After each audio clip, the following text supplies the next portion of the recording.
cruz gera consequências enormes na vida da pessoa, no ministério, na família e no casamento. A pessoa vive em ciclos com eventos recorrentes a fracassos, como desempregos, brigas, desentendimento entre o cônjuge, frieza, prejudicação na vida financeira, a vida financeira passa a estar paralisada, o ministério infrutífero, inconclusão de projetos iniciados e por aí vai. Ou seja, a vida da pessoa passa a ser infrutífera, ela para a vida, por quê? Porque ela começa a desenvolver portas para espíritos atuarem através da iniquidade. Ela fica presa à iniquidade, à prática de ciclos viciosos que a impede de romper para um novo tempo, porque os espíritos encontram legalidade para poder atuar nessa situação e assim impedir a pessoa de romper para um novo tempo. Quando você compreende isso, você começa a mudar a sua postura. Nós precisamos começar a entender isso. E isso tudo ocorre porque a iniquidade abre portas, dando legalidade para o diabo atuar, gerando cadeias que paralisam tudo na vida da pessoa, prendendo a pessoa em um ciclo de derrota que pode levá-la à morte. Muitas pessoas estão paralisadas nos dias de hoje, correndo atrás de campanhas, porque ainda não entenderam que estão presas pela iniquidade. Davi, no Salmo 32, ele diz o seguinte: enquanto eu não confessei a minha iniquidade, os meus ossos se quebravam, a minha alma gemia.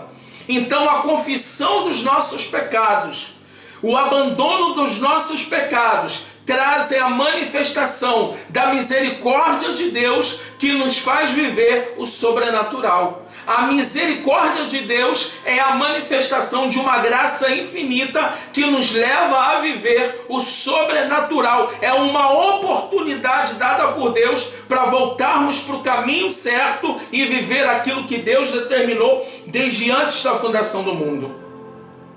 Mas muitas pessoas, por não entenderem isso, estão presas às cadeias. Cadeias que não permitem que elas rompam. Por quê? Porque elas não trataram áreas da vida e deixaram essas iniquidades se tornarem um padrão vicioso. E isso é muito difícil para uma mente humana acreditar que uma pessoa pode estar sendo afligida por um espírito maligno, mas pode ser. Pessoas que estão em cadeias viciosas, cadeias mentais, podem ser atordoadas, podem ser afligidas por espíritos malignos, podendo até estar possuída. Eu não acredito que uma pessoa que está em Cristo Jesus, ela possa estar possuída, mas uma pessoa que não tem uma vida na prática da palavra, uma pessoa que não tem uma vida pautada na palavra, essas pessoas podem sim estar presas a espíritos malignos. E com isso elas não conseguem romper para um novo tempo, porque elas simplesmente estão alimentando com as suas próprias atitudes esses demônios. E aí a pessoa não consegue romper para aquilo que é necessário.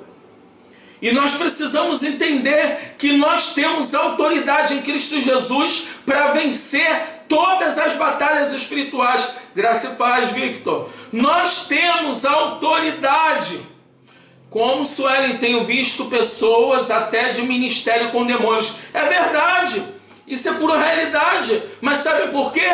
Porque não se apossaram do sacrifício da cruz, não renovaram a sua mente na palavra para que houvesse uma transformação, assim dando legalidade à natureza adâmica para que espíritos possam se apossar e agirem através da vida daquelas pessoas. Nós precisamos começar a entender isso. Os nossos pecados não tratados, viram iniquidades. E quando se transformam em iniquidades, se transformam em cadeias espirituais, que existem guardiões que alimentam essas cadeias, que alimenta esses sentimentos, mas você só vai perceber tudo isso quando a sua vida estiver destruída.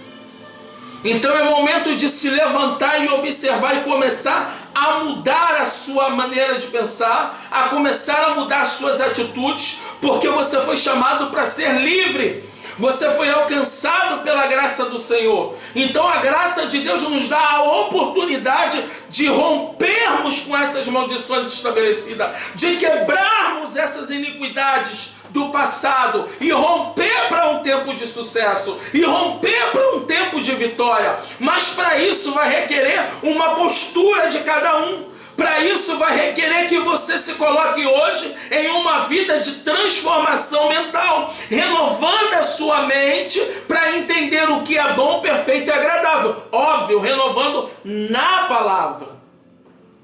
Então nós precisamos começar a entender. E muitas dessas maldições podem ser maldições hereditárias que vieram dos nossos antepassados, dos nossos pais que se envolveram no espiritismo, que se envolveram em mentiras, que se envolveram em falcatruas, que se envolveram em coisas erradas. Nós precisamos começar a entender que as nossas atitudes erradas afligem pessoas. Meu irmão, a maneira em que nós vivemos pode determinar se uma pessoa vai ser destruída ou não. Cida, Deus abençoe, graça e paz. Então nós precisamos começar a compreender o que Deus está falando. Olha que interessante. Se você ou alguém da sua família deu lugar a espíritos, vocês podem estar sobre maldição hereditária. A maldição pode ser transmitida para os seus descendentes, pois toda iniquidade tem uma culpa de caráter coletivo. A Bíblia aborda como exemplo os israelitas que perderam a guerra para a cidade de Ai, porque Acã tomou para si coisas consagradas a ídolos. Acã pegou coisas consagradas a ídolos e levou para o arraial. E Ai sai para batalhar e perde a guerra. E perde a guerra porque uma pessoa colocou no meio do arraial coisas consagradas. Entenda uma coisa, meu irmão. Quando nós começamos a praticar coisas que são fora da palavra de Deus, a nossa família pode sofrer. Quando nós começamos a praticar coisas que estão fora do padrão daquilo que Deus determinou, as pessoas que estão ao nosso redor também sofrem. Nós precisamos, portanto, temos que tomar muito cuidado com as nossas atitudes, pois elas definem padrões que geram colheitas coletivas e geracionais.